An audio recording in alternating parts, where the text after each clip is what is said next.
Plus two അല്ലെങ്കിൽ degree complete ചെയ്ത സ്റ്റുഡൻസിന് ശരിക്കും ഞങ്ങളെപ്പോലെയുള്ള കരിയർ എക്സ്പെർട്ടുകളുടെ ആവശ്യമുണ്ടോ എന്ന് ചോദിച്ചു കഴിഞ്ഞാൽ ഉണ്ട്. കാരണം ഇപ്പം മെജോറിറ്റി ആളുകളും ഫേസ് ചെയ്യുന്ന ഒരു പ്രശ്നമാണ്, പഠനത്തിന് ശേഷം നല്ലൊരു ജോലി ലഭിക്കുന്നില്ല.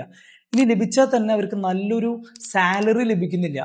ഇതിന്റെ റീസൺ എന്താന്ന് പറഞ്ഞു കഴിഞ്ഞാൽ സ്വന്തമായിട്ടുള്ള പാഷനുകളും കഴിവുകളും എന്താന്ന് മനസ്സിലാക്കാതെ കരിയറുമായി ബന്ധമില്ലാത്ത ഓരോ വ്യക്തികൾ പറയണ കേട്ട് ഓരോ കോഴ്സുകൾ തിരഞ്ഞെടുക്കും. എന്നിട്ടൊരു 3-4 വർഷം ആ ഒരു കോഴ്സ് പഠിച്ചു കഴിഞ്ഞിട്ടാണ് അവർക്ക് മനസ്സിലാവുക ഇത് അവർക്ക് പറ്റിയൊരു കോഴ്സ് അല്ലായിരുന്നെന്ന്. ഈ ഒരു റിയലൈസേഷൻ വന്നാലും സാമ്പത്തിക പ്രശ്നങ്ങൾ കാരണവും ഫാമിലിയുടെ പ്രഷറും മൂലം പല വിദ്യാർത്ഥികൾക്കും അവർക്ക് പിന്നീട് തുടർന്ന് പഠിക്കണം എന്നുള്ള ആഗ്രഹം അവർ നിരസിക്കുകയാണ് ചെയ്യുന്നത്.